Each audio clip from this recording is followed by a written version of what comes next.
नमस्कार दोस्तों, टीम आयाम के यूट्यूब चैनल पर आपका स्वागत है। इंडियन ज्योग्राफी में हम भारत के भौतिक प्रदेश पढ़ रहे थे। अब तक हमने हिमालय प्रदेश को पूरा कर लिया है। हिमालय के क्षेत्र को अपने पिछले लेक्चर्स में कंप्लीट कर लिया है। आज हम अगले प्रदेश को देखते हैं। भारत के भौतिक प्रदेश पढ़ रहे थे अपन। भौतिक प्रदेश में हमने 4 भागों में विभाजन किया था। पहला हमने लिखा था, दोबारा मैं लिख रहा हूँ एक बार वापस ताकि आपको मेमोराइज हो जाए। हिमालय प्रदेश, उसके बाद हमने देखा उत्तर का विशाल मैदान, इसके बारे में हमने दूसरा विभाजन किया, उत्तर का विशाल मैदान। फिर चौथा है प्रायद्वीपीय पठार, और तीसरा प्रायद्वीपीय पठार, और चौथा आएगा तटीय मैदान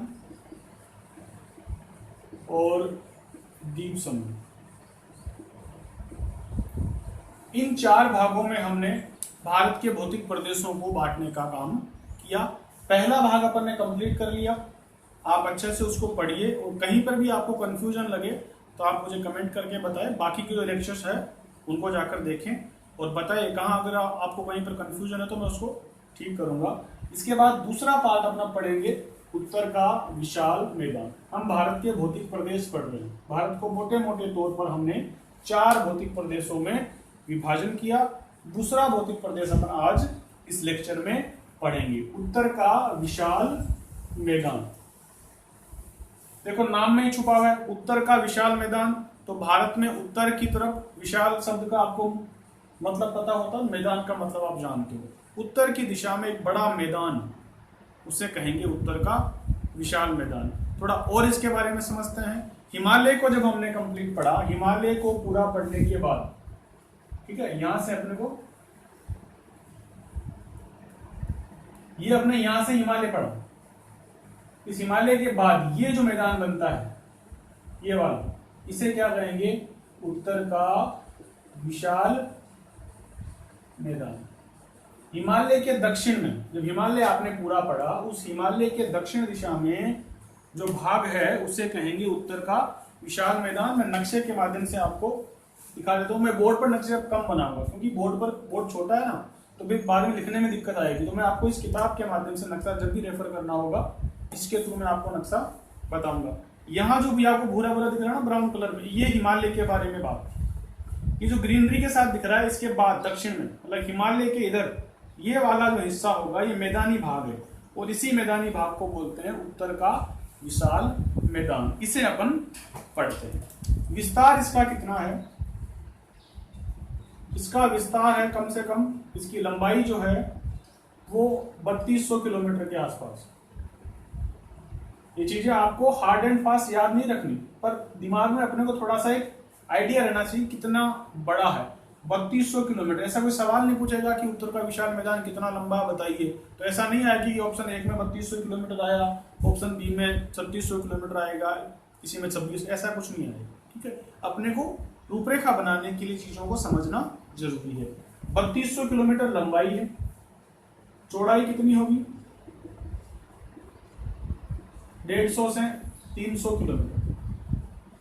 ठीक है, ये उत्तर के विशाल मैदान का एक विस्तार अपन देखते हैं। स्थिति कहां से होगा? हिमालय के दक्षिण, हिमालय के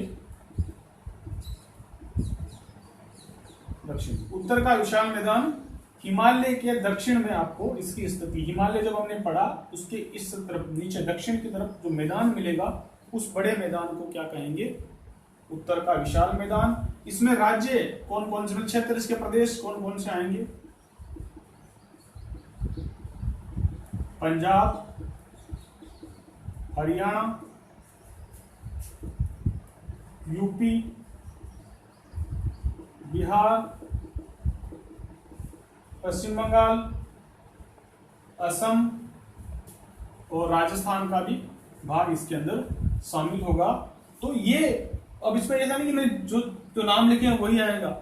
झारखंड का हिस्सा भी थोड़ा सा इसमें मिल सकता है आपको, जो मैदानी भाग के अंदर आएगा। ठीक है, असम का हिस्सा मिलेगा, पूरा नहीं मिल करके जो जो भाग मैदान का है वो हमें याद रखना है। इस प्रकार के ये जो राज्य हैं ये उत्तर के विशाल मैदान के तहत आते हैं। उत्तर के विशाल मैदान में हमने देखा, इसका विस्तार याद रखने की आवश्यकता नहीं है, केवल आपको आइडिया रहेगा। हिमालय के दक्षिण में है, सिंपल सी चीज। और कौन कौन से क्षेत्र, मैदानी भागों वाले प्रदेश जो है वो इसके अंदर मोस्टली हमको शामिल करने हैं। हिमालय के दक्षिण दिशा की तरफ जो मैदान मिला उसे कहते हैं उत्तर का विशाल मैदान। नदियों का क्षेत्र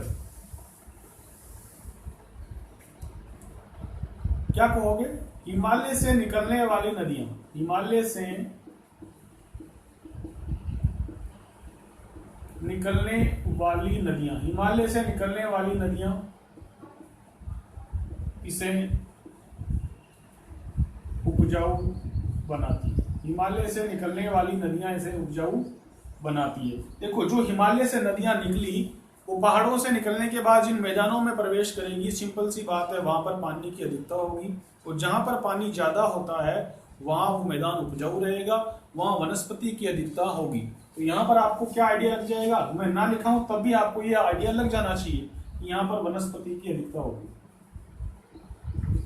वनस्पति की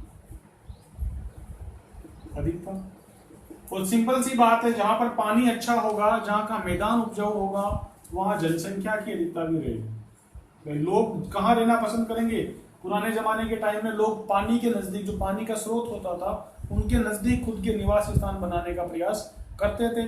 तो सिंपल सी बात है, यहाँ नदियां अधिक है, नदियों का पानी यहाँ पर मिलता है, जमीन उपजाऊ है, कृषि अच्छी होगी, फसलें पैदा होगी, तो जनसंख्या का घनत्व यानी निवास ज्यादा होगा। इसीलिए यूपी भारत का सबसे मोस्ट पॉपुलेशन वाला स्टेट है। बिहार की जनसंख्या काफी है, पश्चिम बंगाल की जनसंख्या भी काफी अच्छी है। कारण क्या है? यहाँ पर नदियां बहती है और नदियों के पानी की वजह से जमीन कैसी है? उपजाऊ है, फसलें अच्छी होती है। इसलिए पुराने जमाने में लोगों ने वहां रहना शुरू किया और वो आज तक चला आ रहा है। इसलिए वहां की जनसंख्या ज्यादा है, वहां का घनत्व जनसंख्या का ज्यादा है। ये वाली बात याद रखोगे। अब जहां पर पानी अच्छा है, फसलें अच्छी है, वनस्पति अच्छी है, पेड़ पौधे ज्यादा है, वहां पर पशु पक्षी जानवर ये वाले भी ज्यादा रहेंगे। तो जैव विविधता भी आपको ज्यादा रखनी है, जैव विविधता भी ज्यादा, जैव विविधता भी ज्यादा, अनेक प्रकार के पशु पक्षी और वनस्पतियां यहाँ पर आपको मिलेगी। ये हिमालय के बारे उत्तर के विशाल मैदान के बारे में हमने सामान्य जानकारी के तहत चीजें पढ़ी। ठीक है, ये इसका विस्तार हो गया। अब इसके भाग, इसको भी अगर हम बांटना चाहे, इसका भी अगर हम वर्गीकरण करना चाहे तो भी अपन देख सकते हैं। एक तो सिंधु का मैदान, इसके भी प्रकार बना सकते हैं अपन। सिंधु का मैदान, सिंधु का मैदान जो आपको पंजाब, जम्मू कश्मीर इस वाले इलाके की तरफ है। दूसरा मिलेगा गंगा, यमुना, ब्रह्मपुत्र का मैदान, यूपी, बिहार, पश्चिम बंगाल, असम, ये वाला जो इलाका है ना, यहाँ के मैदान इनके कहलाएंगे। फिर राजस्थान का क्षेत्र, हालांकि यहाँ तक प्रत्यक्ष रूप से हिमालय की नदियां नहीं पहुंच पाती, फिर भी इसको मैदानी भाग मानते हैं कि ये भी कैसा हिस्सा है, ये भी मैदानों वाला ही हिस्सा है, इसे भी ऐसा ही भाग, इसी क्षेत्र का हिस्सा, इसे भी अपन मानते हैं। कुल मिलाकर ये चीजें अपन ने देखी। ये अगर इसको और वर्गीकरण, इसके प्रकार देखे जाए, तब इन 3 प्रकारों में आप इसे विभाजित कर सकते हैं। इस प्रकार से हमने ये देखा कि किस तरह से उत्तर के विशाल मैदान का हमने वर्गीकरण किया। ये क्षेत्र यहाँ पर है। ये क्षेत्र बना कैसे? तो प्राचीन उसकी उत्पत्ति के बारे में बात की जाती है। ये टेथिस सागर जो था, ये मैदान बना कैसे? तो इसको बताते हैं कि टेथिस सागर जो था ना, उसका अवशेष इसे माना जाता है। इसको टेथिस सागर, जो टेथिस भूसंगति थी के निक्षेपण से निर्माण हुआ। इस पूरे उत्तर के विशाल मैदान का निर्माण कैसे हुआ? टेथिस सागर के निक्षेपण से। टेथिस सागर का किस तरह से निक्षेपण हुआ, उसकी वजह से माना जाता है कि ये इसकी उत्पत्ति हुई। 1 सेकंड में वापस आओ।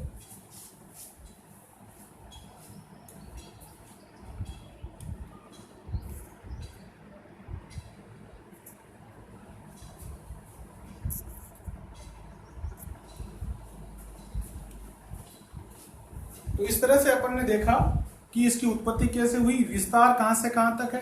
अब इसकी कुछ यहां से कुछ सवाल बनने वाले नहीं है, ये तो सामान्य जानकारी है, आपको एक तरह से याद रखनी है। यहां से एग्जाम में सवाल प्रत्यक्ष रूप से तो नहीं पूछा जाएगा कि बहुत आसान है, वनस्पति ज्यादा है, नदियां का क्षेत्र है, विस्तार से सवाल इनसे पूछे नहीं जाते कौन कितना लंबा है। अब जो सवाल इस वाले पार्ट से बनते हैं, यहाँ कुछ शब्दावलियां आई इस प्रदेश से, इस विशाल मैदान के भागों से कुछ ऐसी टर्म है ज्योग्राफी में जहां से सवाल पूछने के चांसेस बढ़ जाते हैं। ठीक है, तो मैं कुछ शब्दावलियां लिखा रहा हूं, इस क्षेत्र की कुछ शब्दावलियां लिखा रहा हूं जिनसे आपको याद होना जरूरी है और वहां से सवाल पूछे जा सकते हैं। ठीक है, पहला एक शब्द आएगा भाबर, यहां से सवाल बनने के चांसेस बढ़ जाते हैं। भाबर क्या होता है, यहां से ध्यान दीजिएगा, वो तो सामान्य जानकारी का सेक्शन है, उसमें ज्यादा याद करने की आवश्यकता नहीं है। यहां अपने को इनसे थोड़ा सा इनको समझना बहुत जरूरी है, इनसे सवाल पूछे जाते हैं। भाबर का क्या तात्पर्य है, 4 ऑप्शन देगा, कौन सी भाबर की परिभाषा को सही बता रहा है वो सेंटेंस, उसे आपको एग्जाम में गोला करके आना है उस वाले ऑप्शन को। भाबर क्या हो, नदियां जब पहाड़ों से निकलती है ना, नदी जब पहाड़ से निकलती है तो कहीं ना कहीं तो मैदान को छुएगी, कहीं ना कहीं तो गिरेगी ना मैदान पर। तो हिमालय से जो नदियां निकलती थी, हिमालय से निकलने वाली नदियां अपने साथ कुछ कंकड़ पत्थर लेकर के आती है। भाई नदी जब पानी तेज बहाव के साथ जाता है तो जाहिर सी बात है पहाड़ों पर जो छोटे मोटे कंकड़ पत्थर और रेत होती थी उसको अपने साथ, कंकड़ पत्थरों को पानी अपने साथ बहा करके ले आएगा, और जैसे ही वो मैदान को टच करेगा वो कंकड़ पत्थर भी उसके साथ मैदानी भागों में पहुंच जाएंगे। और जो जहां से मैदान और पहाड़ के लगता हुआ क्षेत्र, जो आपको गिरिपद उसको बोलते हैं, पहाड़ के जहां खत्म होता है और मैदान शुरू होता है ना, वहां पर वो कंकड़ पत्थर जमा होते जाता है। ठीक है, तो वहां से वो पानी तो आगे निकल जाता है और कंकड़ पत्थर वहीं पड़े रह जाते हैं, उस क्षेत्र को कहते हैं भाबर। मैं आपको चित्र के माध्यम से बता देता हूँ, ये वाला अपन वापस इसी चित्र में देख लेते हैं, मिटा देता हूँ उसको।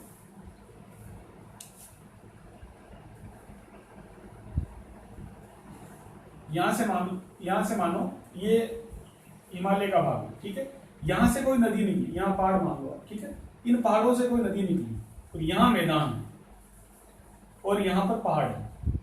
इन मैदानों से जब पानी लेकर नदी निकली तो ये अपने साथ कुछ कंकड़ पत्थरों को भी ले आई। ये कंकड़ पत्थर कहाँ जमा हो गए, क्योंकि ऊपर से पानी के साथ कंकड़ पत्थर बहते हैं, आपको पता है।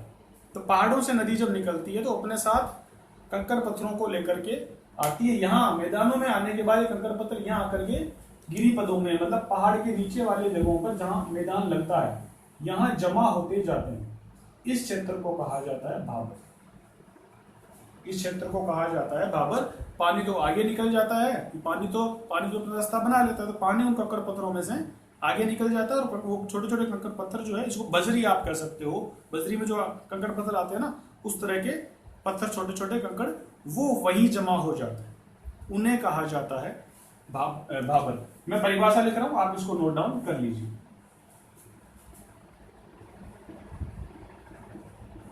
पर्वतों से आने वाली नदियां, पर्वतों से आने वाली नदियां अपने साथ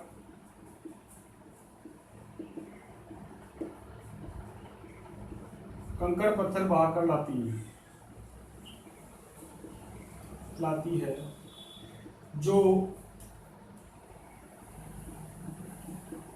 पर्वतपदीय क्षेत्रों में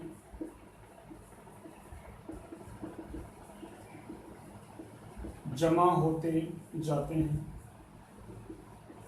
जो वो कंकड़ पत्थर, ठीक है, ये कंकड़ पत्थर पर्वतपदीय क्षेत्रों में जमा होते जाते हैं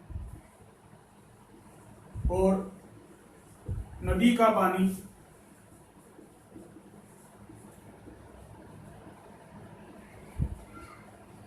इनके अंदर से बहकर, पानी अपना रास्ता बना लेता है, पानी के रुकता नहीं है, पानी तो उन कंकड़ पत्थरों से निकलकर आगे चला जाएगा, इनसे बहकर आगे चला जाता है।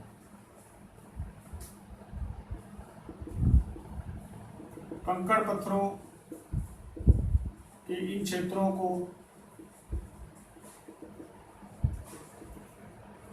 भाबर कहा जाता है। कंकड़ पत्थरों के इन क्षेत्रों को भाबर कहा जाता है। भाबर में नदी का पानी विलुप्त सा नजर आता है, विलुप्त होता नजर आता है। क्यों, ऐसा क्यों? जो कंकड़ पत्थर का क्षेत्र है उसमें से पानी तो बहता है पर हमको ऊपर नहीं दिखता, क्योंकि वो पानी, नदी का पानी उनके कंकड़ पत्थरों के अंदर से बहता हुआ, नीचे से बहता हुआ आगे चला जाता है। हमको ऐसा लगता है कि यहाँ पर नदी विलुप्त हो गई, पानी कम ऊंचाई पर दिखता है। तो ऐसा एक नजारा आपको देखने को मिलेगा। इस पूरे क्षेत्र को, इस कंकड़ पत्थरों के जमाव वाले क्षेत्रों को भाबर कहा जाता है। ठीक है, इसकी विशेषताओं में थोड़ा सा देख लीजिए आगे। और पश्चिमी क्षेत्र में भाबर अधिक चौड़ा होता है। कौन सा? सिंधु नदी जो कंकड़ पत्थर लेकर आती है वो अधिक चौड़े होते हैं। और पूर्वी भाग जो यूपी, बिहार का इलाका है, इस भाग में, पूर्वी भाग में भाबर कम चौड़ा होता है। ये आप हल्की सी एक अलग विशेषता इसके साथ में याद रखिएगा। ये जानकारी हमने भाबर के बारे में प्राप्त करी। पर्वतों से जब नदियां आती है तो वो अपने साथ कुछ कंकड़ पत्थरों को लेकर के आती है जो पर्वत पदीय क्षेत्रों में जमा होते जाते हैं और नदी का पानी उनसे निकल करके आगे बढ़ जाता है और वो कंकड़ पत्थर वही रह जाते हैं। उस कंकड़ पत्थरों के क्षेत्र को भाबर कहा जाता है। ठीक है, हमको ऐसा लगता है कि भाबर में नदी विलुप्त हो गई, जबकि नदी का पानी आगे जाकर के वापस जमीन पर आ जाता है। उसे क्या कहते हैं, आगे उसको बारे में भी अपन देखते हैं। तो पहली शब्दावली भाबर मेरे हिसाब से क्लियर है। और भी कुछ समझ नहीं आया, आपको लगे थोड़ा बहुत कंफ्यूजन, कमेंट बॉक्स में कमेंट कीजिए, मैं उसे बताऊंगा। इसके बाद अगली शब्दावली हमें क्या देखनी है? तराई। अगला शब्द कौन सा है, पूछा जाता है एग्जाम में? तराई।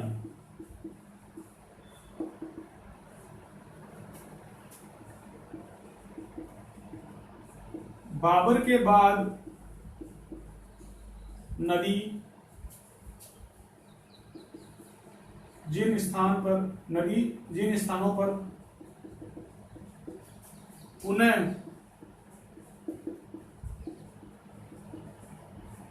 मैदान में दिखाई देती है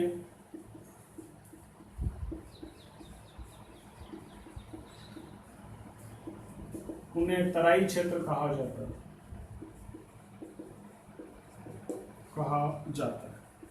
उन्हें तराई क्षेत्र कहा जाता है। हमने देखा नदी पहाड़ों से आई, अपने साथ कंकड़ पत्थर लेकर के आई, और जहां पर्वत खत्म हुआ, मैदान शुरू हुआ, वहां पर वो कंकड़ पत्थर बिछ गए और उस क्षेत्र को कहा भाबर। और उसमें से कंकड़ पत्थरों में से नदी हमें विलुप्त सी नजर आती है। उसके बाद जैसे नदी पानी आगे बढ़ा तो पानी अपने को पुनः मैदानों पर दिखाई देता है। ऐसा लगता है नदी अब मैदानों में बहने लग गई है। तो नदी के भाबर के बाद पानी का मैदानों की तरफ जाना, कंकड़ पत्थरों को वहां जमा करने के बाद नदी का आगे बढ़कर मैदानों में पुनः दिखाई देना, उस क्षेत्र को क्या बोलते हैं? उस इलाके को बोलते हैं तराई क्षेत्र या तराई प्रदेश कहा जाता है।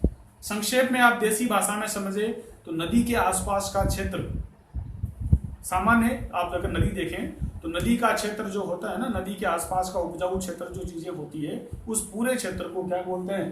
तराई क्षेत्र कहा जाता है। और अगर शुरुआत में टेक्निकल भाषा में अगर भाबर के साथ अपन पढ़ना चाहे तो भाबर के बाद जहां नदी पुनः मैदानों में निकलती है उसे अपन क्या कहेंगे? उसे अपन कहेंगे तराई क्षेत्र। जिसे वापस उस चित्र में देखने का प्रयास करें, यहाँ भाबर बना था, पानी तो इसके अंदर से बह रहा है, ठीक है, ये पानी यहाँ और यहाँ आया, जब यहाँ पुनः मैदानों में ये दिखाई देने, ये मैदान है, यहाँ दिखाई दे रहा है, तो ये क्षेत्र कहलाएगा तराई क्षेत्र।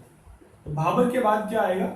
तराई। तो कभी तराई पहले नहीं आएगा। नदियों के क्रम में ऊपर से नीचे की तरफ जब पानी बहता है तो पहले क्या बनता है? पहले भाबर क्षेत्र है, और भाबर क्षेत्र के बाद आपको मिलेगा तराई क्षेत्र। अत्यधिक उपजाऊ होता है,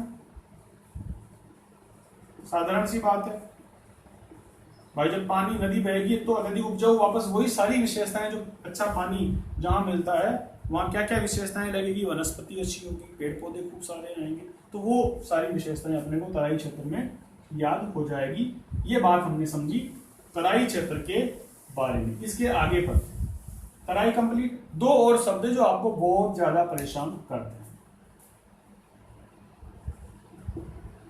बांगर, खादर और बांगर, दो शब्द है जो कई बार एग्जामों में पूछे जाते हैं और लोग कंफ्यूजन के कारण कि उनको बांगर की परिभाषा तो खादर में याद हो जाती है और खादर वाली बांगर में याद हो जाती है, इसलिए मामला गड़बड़ और आंसर सही नहीं हो पाता, वो ऑप्शन गलत भर के आ जाते हैं। यहां आज इनको समझने का प्रयास करते हैं। बांगर, यह भी उत्तर के विशाल मैदान की एक शब्दावली है।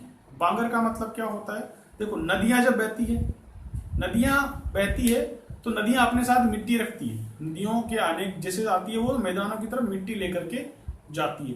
तो नदियों के द्वारा जो मिट्टी लाई जाती है, जब वो मिट्टी पुरानी हो जाती है, उस पुरानी मिट्टी से जो ऊंचे क्षेत्र बन जाते हैं, क्योंकि मिट्टी तो निकालना बार बार निकालनी पड़ती है, तो नदियों के द्वारा लाई गई जलोढ़ मिट्टी के पुराने ऊंचे मैदानों को बांगर कहा जाता है। क्या परिभाषा बनी? नदियों के द्वारा, नदियां अपने साथ मिट्टी लाती है, याद रखिएगा हमेशा, नदी अपने साथ मिट्टी लेकर के चलती है।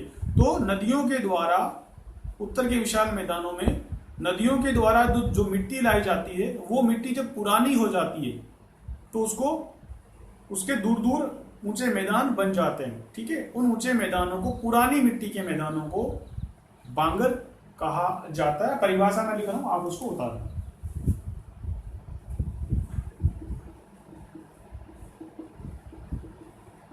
नदियों के द्वारा लाई गई जलोढ़ मिट्टी के पुराने, ध्यान रखना, पुराने उच्च मैदानी क्षेत्रों को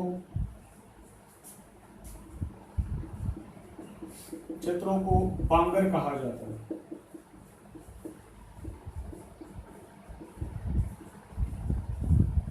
उच्च मैदानी क्षेत्रों को बांगर कहा जाता है। सिंपल सा याद रखें, नदियां मिट्टी लाती है और वो जब मिट्टी पुरानी हो जाती है तो वो उन पुरानी मिट्टी का जो क्षेत्र है उसे अपन क्या कहेंगे? बांगर कहेंगे। तो पुराना शब्द बांगर से एक बापू करके याद कर लीजिए, बापू शब्द याद कर लीजिए। ठीक है, तो क्या बन जाएगी इसकी? बापू ट्रिक याद कर लीजिए, बापू। बापू शब्द से बांगर, और इसके साथ अपने को पुराना जोड़ना है। पुराना जोड़ने का मतलब क्या है? मिट्टी, नदियों के द्वारा लाई गई मिट्टी जब पुरानी हो जाती है और वो ऊंचाई पर एकत्रित होती जाती है और कई सालों बाद जब मिट्टी पुरानी हो जाती है तो उस क्षेत्र को बांगर प्रदेश कहा जाता है। तो बापू शब्द आप याद रख लीजिए। एक शब्द याद कर लिया बापू, उसके बाद खादर में क्या है? नई मिट्टी लगानी है। परिभाषा यही रखेंगे, खादर के अंदर एज इट इज क्या कर देंगे अपन?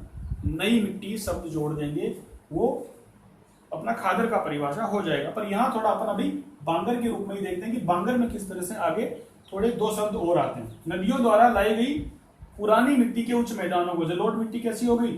कई दिन हो गए उसको, कई साल हो गए, उसके बाद उससे जो मैदान बनता है उसे अपन बांगर प्रदेश, बांगर क्षेत्र कहते हैं। इसके भी दो शब्द आपको मिलेंगे, रेह या कल्लर। एक दूसरा शब्द आता है रेह या कल्लर, मतलब बांगर के उपविभाजन के अंदर आएगा, रेह या कल्लर। ठीक है, तो इन प्रदेशों में अत्यधिक सिंचाई के कारण भूमि पर एक सफेद परत सी बिछने लगती है, उसे क्या कहते हैं? रेह या कल्लर। इसी बांगर प्रदेश में अत्यधिक सिंचाई के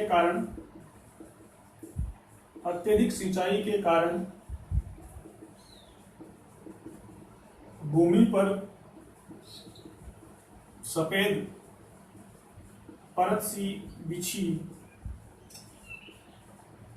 नजर आती है, जिसे रेह या कल्लर कहते हैं। तो सफेद परत बिछती है ना, उसे रेह या कल्लर कहते हैं। ये बांगर प्रदेशों में एक और शब्दावली चलती है। इसके बाद एक और शब्द आएगा बूढ़। रेह कल्लर समझ में आया? रेह या तो रेह कह लो या कल्लर कह लो। अत्यधिक सिंचाई जब होती, आप भी अब आप गांव में देखते हैं, आप जिनके कुएं हैं, बेल से, वहां पर देखते हैं कई बार जहाँ पानी ठीक नहीं होता है, फिर हमने बहुत सारी फसलें बार बार अगर उगाई तो उस जगह, उस जमीन पर एक सफेद परत हमको दिखाई देती है, ठीक है, ऐसा लगता है कि नमक बिखेर दिया हो, ठीक है, उस परत को क्या बोलते हैं, रेह बोलते हैं, या कुछ लोग उसे कल्लर भी बोलते हैं। इसकी भी परिभाषा आपसे पूछी जा सकती है, एमसीक्यू वाले सवालों के अंदर ऐसा आ सकता है कि रेह या कल्लर से क्या तात्पर्य है, और 4 कथन देकर के कौन सा सही है वो अपने को पहचान करना। एक शब्द और आएगा, भूड़।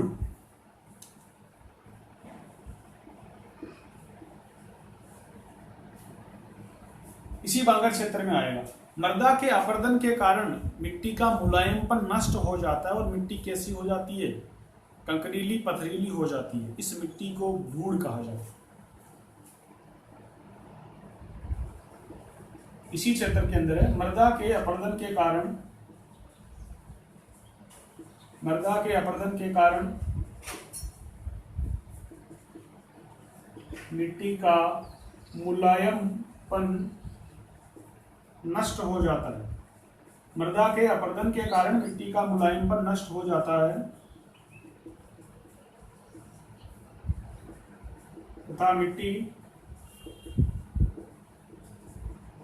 कंकरीली पथरीली नजर आती है। इसे भूड़ कहते हैं। इसे क्या कहते हैं अपन, इसे भूड़ कहते हैं।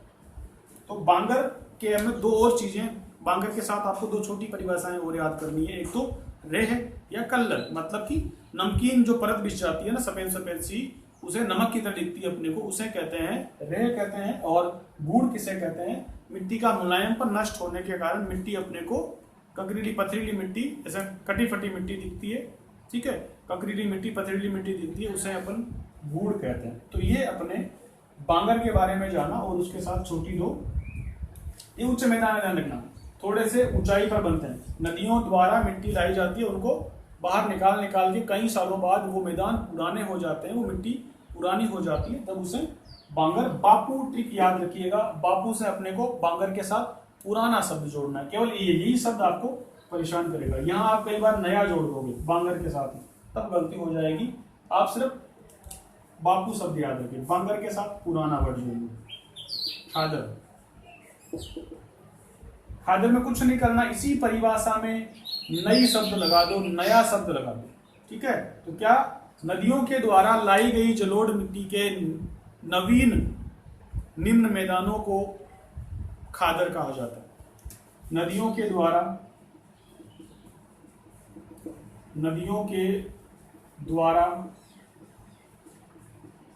लाई गई जलोढ़ मिट्टी के नवीन निम्न मैदानों को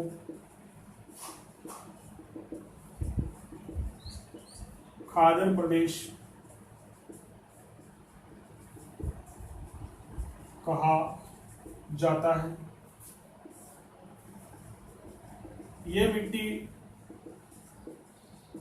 प्रतिवर्ष, यहाँ जो खादर प्रदेश है ना, यहाँ मिट्टी प्रतिवर्ष बाढ़ के साथ लाई जाती है। नदी में बाढ़ आती है तब ये मिट्टी लाई जाती है, और प्रतिवर्ष ऐसी मिट्टी लाई जाती है। जलोढ़ मिट्टी, नदी की जो मिट्टी होती है उसे अपन जलोढ़ मिट्टी कहते हैं, उपजाऊ होती है काफी।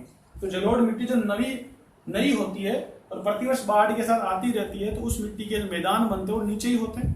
नई मिट्टी तो नीचे मैदान बनेंगे, उन्हें अपन कहते हैं खादर, और पुराने मैदानों को बांगर। तो ट्रिक बन गई आपके लिए आज, ठीक है। खादर और बांगर को कैसे याद करना है, बापू शब्द याद रखो। बाकी देखो परिभाषा आपको याद रहेगी, इसे याद करने में दिक्कत नहीं है।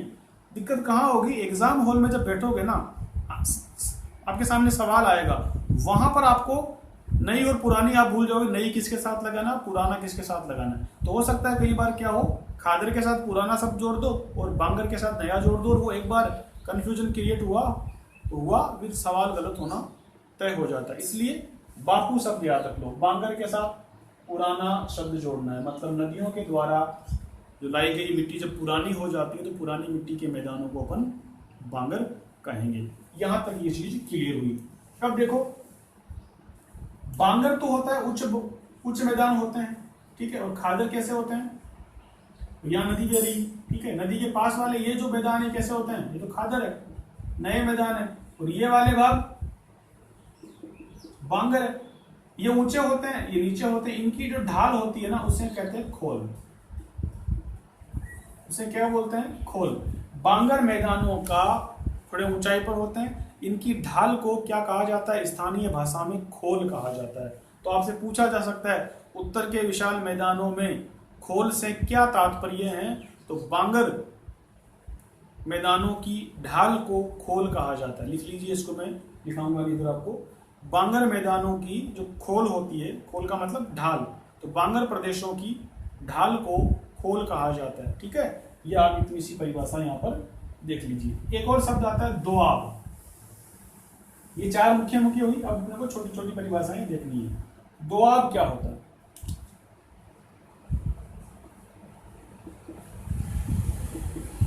दोआब क्या होता है, दो नदियों के बीच का क्षेत्र, दो नदियों के बीच का क्षेत्र। सिंपल सी परिभाषा, कुछ नहीं करना। दो नदियों के बीच का क्षेत्र दोआब। पांच नदियों के बीच का क्षेत्र पंजाब। पंजाब राज्य है ना, यहाँ पर पांच नदियां, मुख्य मुख्य पांच नदियों के बीच का एक क्षेत्र है, ये पांच नदियों का क्षेत्र है, इसलिए इसको पंजाब बोलते हैं। इसी तरह दो नदियों के बीच का क्षेत्र दोआब। कोई सी दो नदी ले लीजिए, गंगा यमुना, तो गंगा यमुना का दोआब। सिंधु झेलम का के बीच का क्षेत्र, तो उसको सिंधु सागर कहेंगे, उसका नाम क्या है, सिंधु सागर है। मैं कुछ आपको एग्जाम्पल लिखा लेता हूँ। सिंधु और झेलम, इन दोनों के बीच का क्षेत्र उसको बोलते हैं सिंधु सागर मैदान, सिंधु सागर दोआब।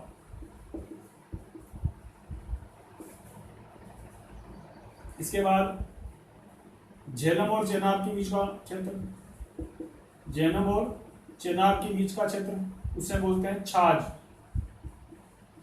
ये छाछ मैदान, ठीक है।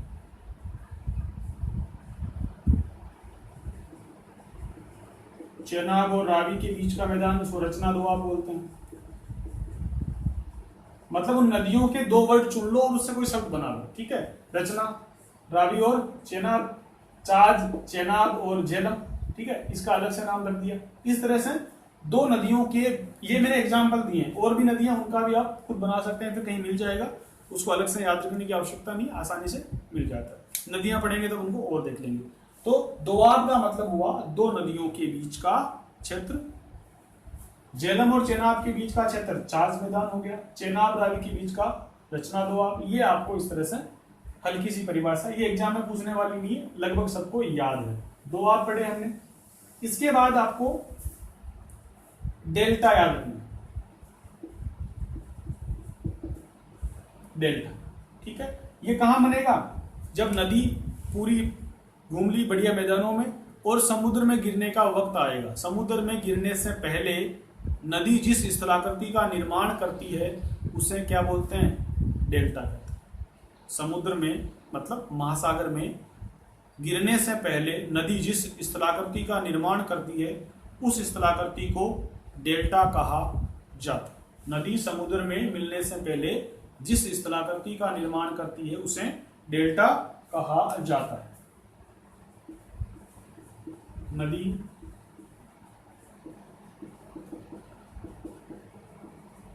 समुद्र में मिलने से पहले जिस स्थलाकृति का निर्माण करती है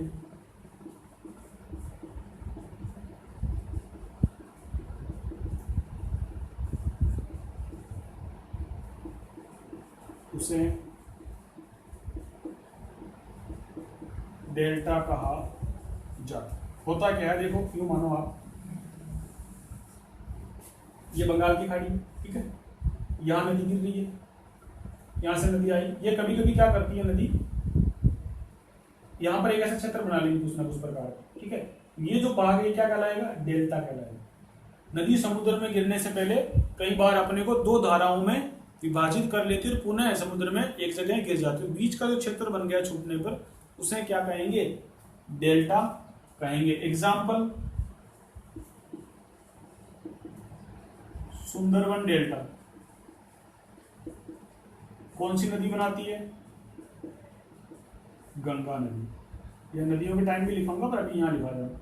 एक है माजुली डेल्टा, माजुली दीप नदी, दीप भी बोलते हैं माजुली। ये कौन बनाती है? ब्रह्मपुत्र नदी बनाती है। ये आसाम में है। ये कहाँ पर है? ये पश्चिम बंगाल में। सुंदरबन डेल्टा गंगा नदी, माजुली ब्रह्मपुत्र पर मिलेगा। ठीक है, ये हमको डेल्टाओं के बारे में जानकारी प्राप्त हुई। एक होता है बिल, दूसरी नदी के रूप में और कौन सी शब्दावली मिलती है? बिल।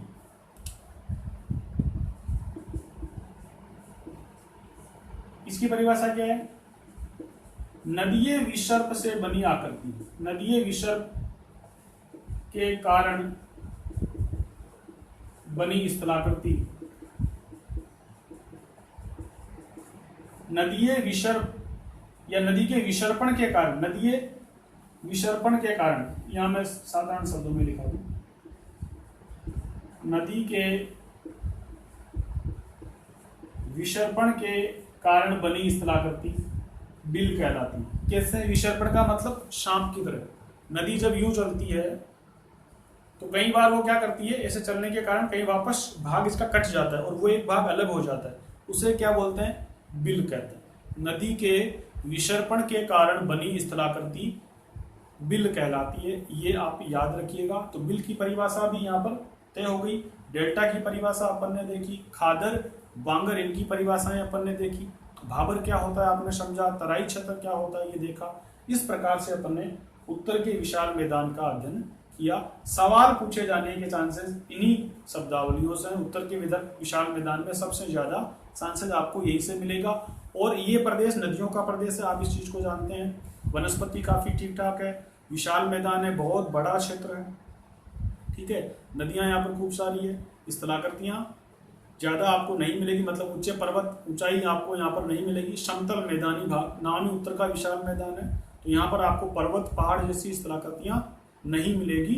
ये मैदानी भाग है, उपजाऊ खूब सारा है, जनसंख्या यहाँ पर बहुत ज्यादा निवास करती है। कुल मिलाकर इस तरह से अपन ने उत्तर के विशाल मैदान के बारे में चीजों को पढ़ा। ये उत्तर का विशाल मैदान इस लेक्चर में कंप्लीट हुआ। अगले लेक्चर में अपन प्रायद्वीपीय पठार के बारे में पढ़ेंगे। थोड़ा लंबा लेक्चर रहेगा, उसमें अपने को पार्ट्स बनाने पड़ेंगे, वहाँ थोड़ा ध्यान से पढ़िएगा। यहाँ इसमें उत्तर के विशाल मैदान में आप सिर्फ शब्दावलियों को देखिए। और एक चीज आपके दिमाग में आ रही होगी, थार का मरुस्थल जो राजस्थान का क्षेत्र है, ये किसके अंतर्गत है? इसी को हमको उत्तर के विशाल मैदान के तहत रखकर ही पढ़ना चाहिए। या आप राजस्थान ज्योग्राफी के जो लेक्चर हो रहे हैं, संजय सर पढ़ा रहे हैं, वहाँ आपको ये चीज़ें अच्छे से समझ में आएगी। मैं उसको भी यहाँ पर एक्स्ट्रा पढ़ाने का प्रयास नहीं करूँगा, क्योंकि वो राजस्थान ज्योग्राफी के सेक्शन में आपको अच्छे से थार का मरुस्थल पता हो जाएगा। उन लेक्चर में आप थोड़ा देखने का प्रयास करें। उनसे अगर हाथ के लगी हुई है, इसलिए संजय जी अभी क्लासें नहीं ले रहे हैं। उनके हाथ जब भी सही होगा वो अगली क्लासें आपके शुरू कर देंगे।